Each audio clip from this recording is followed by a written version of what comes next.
Hello, and welcome to the first episode of From the Booth, the Arizona Talking Book Library podcast. My name is Cassidy, and I'm one of the librarians here at the Arizona Talking Book Library. I handle all of our patrons with S through Z last names. I am Sara.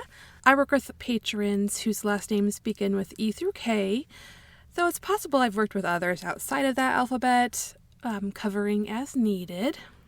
In this first episode, we'll be sharing our own experiences with audiobooks and reading, so you can get to know the both of us a little bit better. And in the future, we're hoping to cover a wide array of different bookish topics. Yep, discussions may range from what's new in the collection, what's new in NLS service, perhaps even headlines in the publishing world, and even fun anecdotes from our own lives. Yeah, definitely. And we figured, the perfect place to start our podcast would be sharing a little bit about our own journey with audiobooks. We are librarians, of course, so we love nothing more than talking about books. That is for sure. Talking about books, listening to other people talk about books, reading about new releases, all of it. So Cassidy, what has been your journey with audiobooks? Yeah, so I actually didn't really start reading audiobooks until I began working here at the Talking Book Library. A few of my friends, especially in grad school, raved about audiobooks to me and how much they enjoyed listening to them, but I just never found the time or motivation to really get started with them. I am a bit of a maximalist and a collector, and I absolutely love collecting print books, so I didn't really see the point of trying audio when I loved print books so much. For sure. And for the record, yes, I am a lover of print books as well. However, okay, let me go backtrack a little bit. I am currently trying to downsize my belongings. I can't help it, though. I keep buying more books, but you know what? No shame in that. No, I definitely feel that too, but, when I started working here, I was like, I really want to understand what the audiobook experience is like so I can relate to our patrons more and, understand their experiences more as well. And I figured that learning how to use the Bard app couldn't hurt either, so I started listening to the audiobook for Yellowface by R.F. Kuang, which is kind of a, contemporary, a little bit of a thriller, a little bit... it's a fun time. Yeah. But the story and narration were just so spellbinding that I zoomed through it, and ever since then I've added audiobooks into my reading repertoire. So what about your experience with audiobooks, Sara? Yeah. By the way, Yellowface made a lot of top lists. So for me, let's see. My actual first experience must have been on record. Because though I don't specifically remember, I've seen some of these small records that were included in picture books. My parents might even still have some of them on their shelves. And these would have been like, like Goldilocks, Snow White, that sort of thing. So during my undergrad years, when students were driving back and forth from campus to home on holidays, I began to learn of the benefit of audiobooks during that time. Books were on cassette, but they were also starting to be put on CD. One friend of mine in school, she told me about a certain breakfast diner establishment that had a service in place where audiobooks can be checked out from one location and returned to another location in another state. Out of curiosity, I did search to see if this certain breakfast diner establishment still does this. Sadly, no, they do not.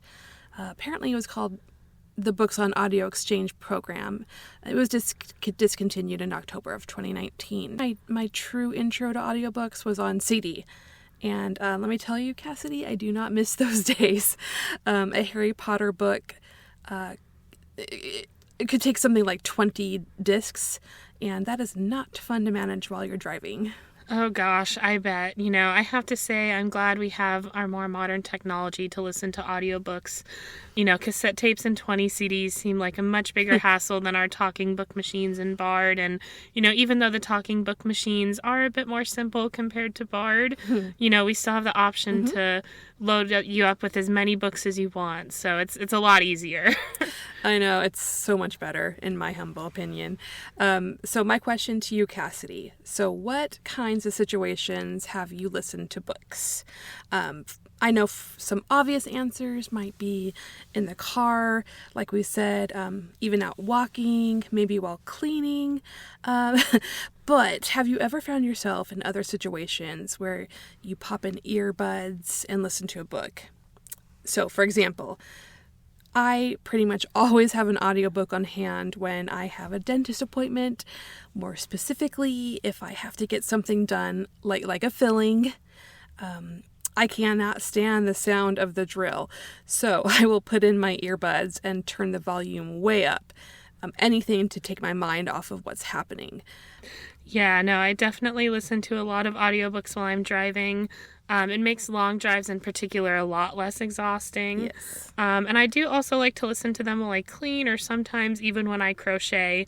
It just adds, makes it a little bit more exciting to do, more repetitive tasks. It seems like you also find a lot of time to listen to books. So what are you reading now? Yes. So I'm going to preface this by saying, lately I have been very guilty of starting a book and not finishing it. Not because the book is boring, but I tend to have a bit of ADHD when it comes to books. I'll hear of a new release, I'll get excited, and I will want to start it right away, even if I'm, currently reading something. So what I'm currently switching in back and forth. I recently just finished Kelly Bishop's autobiography, The Third Gilmore Girl. If you don't recall Kelly Bishop, she was on Gilmore Girls. She played Emily Gilmore, her name, the grandma. Her book was fun because I have a nostalgic view towards Gilmore Girls this time of year. Most definitely. Something about the fall, I gotta tell you. Sweater weather, coffee. Even though, we are in Arizona, so our fall weather is like summer everywhere else. So Gilmore Girls helps us to feel like we're in somewhere else. It really is the season for cozy romance for sure. So easy to get kind of lost in your reading list, and my to-be read list is definitely extensive. Though surprisingly, I only have 11 books in my Bard wish list and 15 downloaded. So maybe that means it's time for me to go on another, look through our catalog and build my list back up. That's so funny, because I was literally going to ask you how many books you have on your Bard app, because truth be told, I have to confess I have 88 books downloaded. Not gonna lie though, it's a good problem to have. So as far as my Bard downloads, they are all over the place subject-wise. I have culinary books like bread, wine, chocolate, the slow loss of foods we love. I love biographies. One I have downloaded that I can't wait to start is Country of the Blind by Andrew Leland. I love nonfiction. I have one downloaded, The Oregon Trail by Rinker Buck. And I also love the fun fiction. I like to read young adult books. No shame in that. Yeah, no, I definitely understand that as well. I can never seem to read just one book at a time. I'm a huge mood reader, so I like to jump between different genres of books on different days, or even within the same day sometimes.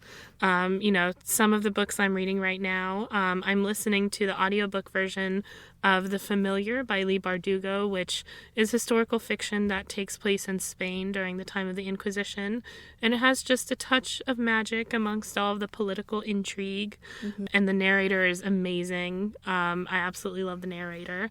And then in print, I'm also reading Evocation by St. Gibson, which we do have available in our collection in audio as well. And that is more of a dark academia, occult, witchy, fantasy sort of book, but of course has romance too. And I'm absolutely loving it so far.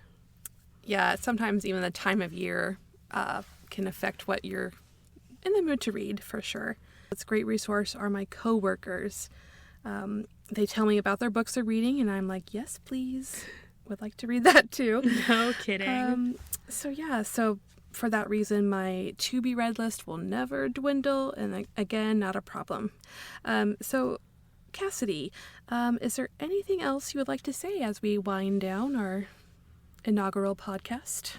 Yeah, well, I think this was, a great introduction into a little bit more about who we are, and, what we like to read, and, the things we get excited about as librarians that we like passing along to our patrons. So, Mhm. we hope this will be the beginning of what will be a very exciting leap into the world of reading and so much more. So stay tuned for our next episode, and until then, happy reading. Happy reading. Take care.